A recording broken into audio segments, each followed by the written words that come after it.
بسم الله الرحمن الرحيم نحمده ونصلي ونسلم على رسوله الكريم أما بعد فأعوذ بالله من الشيطان الرجيم بسم الله الرحمن الرحيم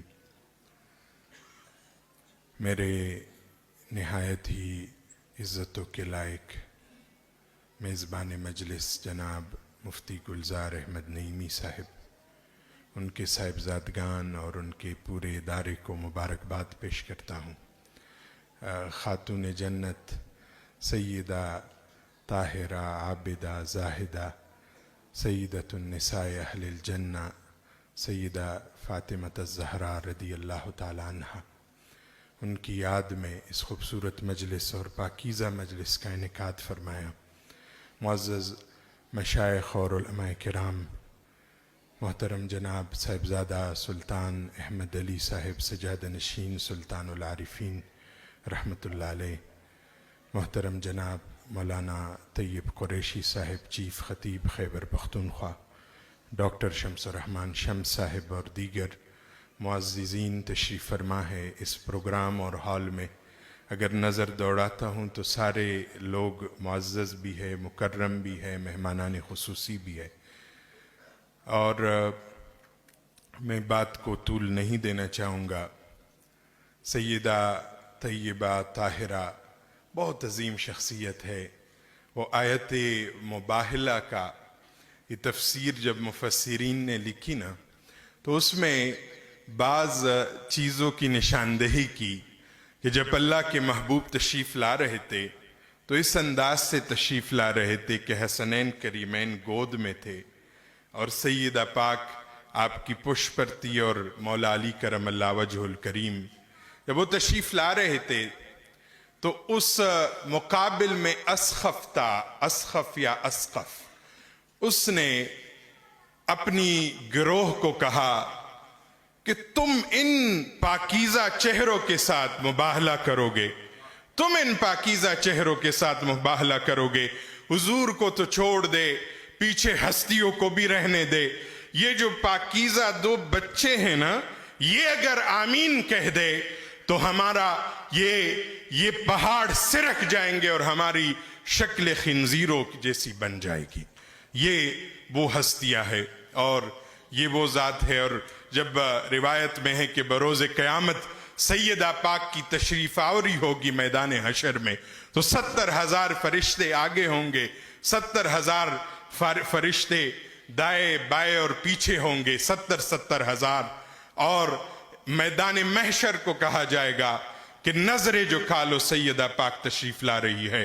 اور محدثین فرماتے ہیں کہ یہ کیوں کہا گیا جب 70,000 لوگ آگے پیچھے ہو اور اس کے باوجود کہا جائے کہ نظریں جو کھالو، تو محدثین لکھتے ہیں کہ تاکہ خادمات بطول پر بھی کسی کی نظر نہ پڑے، یہ پاکیزگی اور یہ عنایات۔ اور میں وہ ہمیشہ مشعل راہ ہے وہ جو ہشام تھا نا بنو امیہ کا بادشاہ، وہ جب حج کرنے آیا تھا اپنے دوستوں کے ساتھ اور کعبۃ اللہ کا طواف کرنا شروع کیا اور حجر اسود کو بوسہ دینے کے لیے جانے لگا تو دھکے لگے۔ حج کے موقع پر بڑا رش ہوتا ہے۔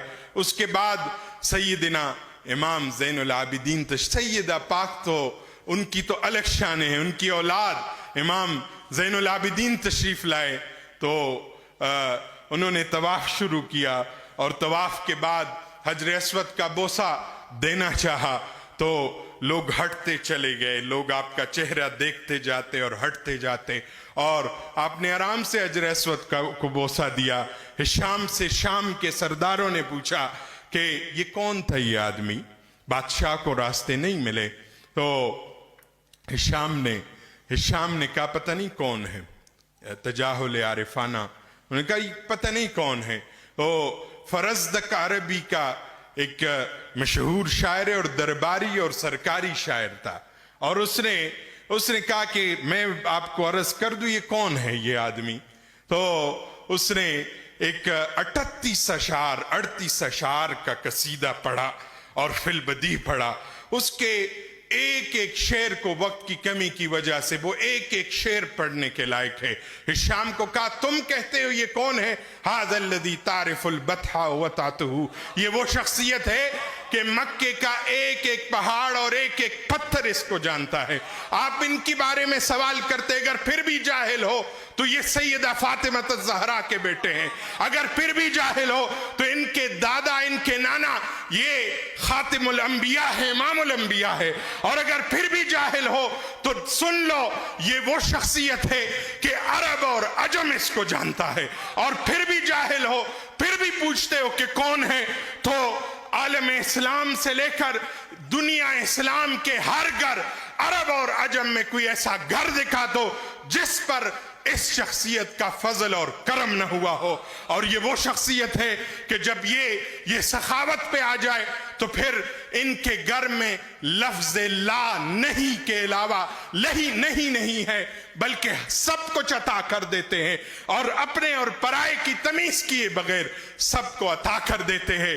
اور یہ امام زین العابدین امام سجاد یہ وہ شخصیت ہے کہ مکے کا اللہ کا گھر بھی اس کو جانتا ہے اور مکے کا ایک ایک پہاڑ اور پتھر جانتا ہے. اور آخر میں حضرت صاحبزادہ سلطان احمد علی صاحب نے فرمایا خواتین کے حقوق کے بے شمار لوگ چیمپئن بنتے ہیں، لیکن شاید کم لوگ اس واقعے کا تذکرہ کرتے ہو کہ جب سیدہ خدیجۃ الکبریٰ رضی اللہ تعالیٰ عنہ کے وصال کا وقت آیا اور سیدہ فاطمہ الزہرا حضور کے پاس تشریف لائی اور کہا میری والدہ کہتی ہیں کہ اپنا چادر مجھے عطا کر دے. چیمپئن تو بڑے لوگ بنتے ہیں لیکن اللہ کے محبوب کے جملے تک کوئی نہیں پہنچ سکا آج تک. کائنات کا کوئی مفکر آج تک یہ جملے کا جواب نہیں لا سکا. فرمائے لو اردت جلدی لاتے، تو کیا آپ چادر مانگتی ہے میں اپنا چمڑا بھی آپ کو عطا کرنے کے لیے تیار ہوں. یہ احسانات، یہ حضور علیہ السلام کی تربیت تھی. میرے بزرگ حضرت علامہ ڈاکٹر پیر نور الحق قادری صاحب دامت برکاتہم علینا، انہوں نے تشریف لانا تھا اس پروگرام میں لیکن کچھ مجبوریوں کی وجہ سے جن کا تذکرہ مفتی صاحب نے فرمایا اس کی وجہ سے تشریف نہیں لا سکے. انہوں نے مجھے حکم فرمایا اور یہ ان سے بہت محبت فرماتے ہیں مفتی صاحب سے، مجھے فرمایا یہ گھر کا پروگرام ہے آپ نے ضرور حاضری دینی ہے. تو میں ایک دفعہ پھر مبارکباد پیش کرتا ہوں ان پاکیزہ ہستیوں کا تذکرہ. حضور علیہ السلام کی ذات سے جو نسبتیں ہے وہ اعلی حضرت کے ان اشعار برکت کے لیے میں اس پر اختتام کروں گا. سرور کہوں کہ مالک و مولا کہوں تجھے، باغ خلیل کا گل زیبا کہوں تجھے، تیرے تو وصف عیب تناہی سے ہے بری، حیران ہوں میرے شاہ میں کیا کیا کہوں تجھے، لیکن رضا نے ختم سخن اس پہ کر دیا، خالق کا بندہ خلق کا آقا کہوں تجھے، وما علینا الا البلاغ.